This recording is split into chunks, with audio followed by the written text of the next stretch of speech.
अभिवादन स्वीकार करिए। मैं हूं मिथिलेश कुमार और आप देख रहे हैं टाइम्स टू डिकोड।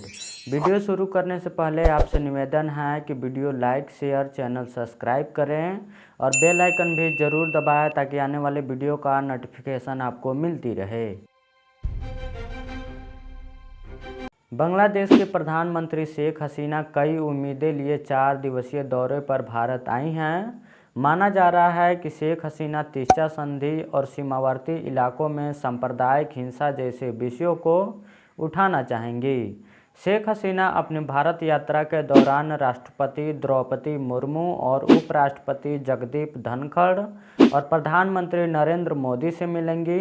वे 3 साल बाद भारत आई हैं। इससे पहले वो साल 2019 में भारत आई थी और मार्च 2021 में मोदी बांग्लादेश गए थे। मीडिया रिपोर्टों में दावा किया जा रहा है कि शेख हसीना की यात्रा के दौरान दोनों देशों के बीच रक्षा, व्यापार, नदियों से पानी समेत कई क्षेत्रों में संधियों पर हस्ताक्षर हो सकते हैं।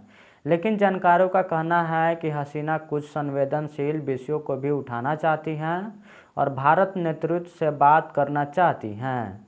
बांग्लादेश में साल 2023 में चुनाव होने वाले हैं और हसीना की भारत यात्रा का असर चुनाव पर पड़ने की संभावना है। इसलिए वे बांग्लादेश के हितों के मुद्दों को उठाना चाह रही हैं ताकि अपने देश वापस लौटकर वे जनता को बता पाएं कि भारत से क्या आश्वासन लेकर लौटी हैं और इसमें बांग्लादेश की क्या फ़ायदा है। आपको बता दूं, भारत और बांग्लादेश के सीमावर्ती इलाकों में पिछले 3-4 सालों से सांप्रदायिक हिंसा बढ़ी है, जिसको लेकर शेख हसीना भारत के नेतृत्व से बात करेगी। सूत्रों से प्राप्त जानकारी से पता चला है कि पिछले कई महीनों से दोनों देशों के सीमावर्ती इलाकों में सांप्रदायिक हिंसा की घटना और तेज हो गई है। बांग्लादेश का मानना है कि भारत के सीमावर्ती इलाकों में इस तरह की घटनाओं का असर सीमा पार तक होता है। इसलिए बांग्लादेश सरकार चाहती है कि भारत इन हिंसा को नियंत्रण लाने के लिए कुछ कदम उठाए। बांग्लादेश सरकार भारत सरकार से यह भी दिखाना चाह रही है कि वहाँ विशेष रूप से पिछले 2 सालों में जब भी इस तरह की घटनाएं हुई हैं, तब सरकार ने अल्पसंख्यक हिंदू समुदाय के लोगों के संरक्षण के लिए कदम उठाए हैं।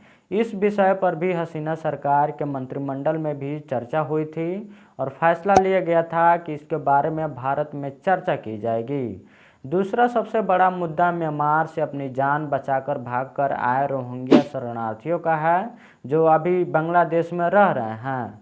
म्यांमार के रहने वाले इन रोहिंग्या मुसलमान लोगों पर साल 2017 में म्यांमार के रखाइन प्रांत में हमले हुए, जिसके बाद से अपनी जान बचाने के लिए सीमा लांघकर कुछ रोहिंग्या मुसलमान भारत और बांग्लादेश आ गए थे।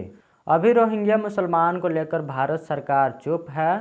संयुक्त राष्ट्र के मुताबिक इस समय बांग्लादेश में 9 लाख से भी ज़्यादा रोहिंग्या मुसलमान रह रहे हैं।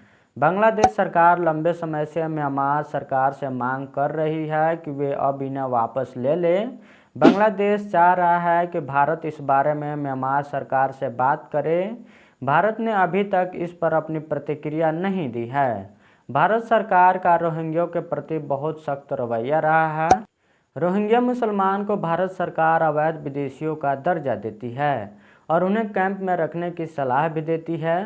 देखना होगा कि उनके बारे में शेख हसीना भारत से कोई वादा ले पाती हैं या नहीं ले पाती हैं। एक और मुद्दा हो सकता है कि दोनों देशों के बीच से होकर बहने वाली नदियों का पानी का साझा इस्तेमाल हमेशा से भारत बांग्लादेश संबंधों के केंद्र में रहा है। विशेष रूप से तीस्ता संधि को लेकर बांग्लादेश चिंतित रहा है, जिस पर साल 2011 में ही हस्ताक्षर हो जाने थे, लेकिन पश्चिम बंगाल सरकार की आपत्ति के वजह से अभी तक नहीं हो सके थे। हसीना ने हाल ही में पश्चिम बंगाल के मुख्यमंत्री ममता बनर्जी से इस विषय पर बात करने के लिए मिलने की इच्छा जाहिर की थी, लेकिन हसीना की भारत यात्रा के दौरान भारत सरकार ने बनर्जी को दिल्ली आने का न्योता नहीं दिया है।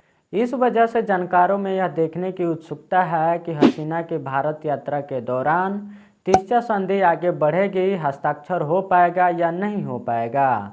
आपको बता दूं, दोनों देशों के बीच इस विषय पर जुड़े आयोग का एक नियंत्रण है, जिसका नाम JRC है, लेकिन पिछले 12 सालों से इस आयोग का एक भी बैठक नहीं हुआ है। लेकिन हाल ही में 26 अगस्त को आयोग की 12 सालों में पहली बैठक हुई है, जिसमें दोनों तरफ से आए प्रतिनिधि मंडलों का संबंधित मंत्रियों ने नेतृत्व किया था। बैठक में तीस्ता संधि पर चर्चा भी हुई थी और दोनों देशों के बीच सामरिक रिश्ते के साथ रक्षा, व्यापार और नदियों के पानी समेत कई क्षेत्रों में संधियों पर हस्ताक्षर होने के बाद सकारात्मक कदम उठाने की योजना बनी है। तब तक दीजिए इजाज़त, मिलते हैं अगले वीडियो में एक नई रिपोर्ट के साथ।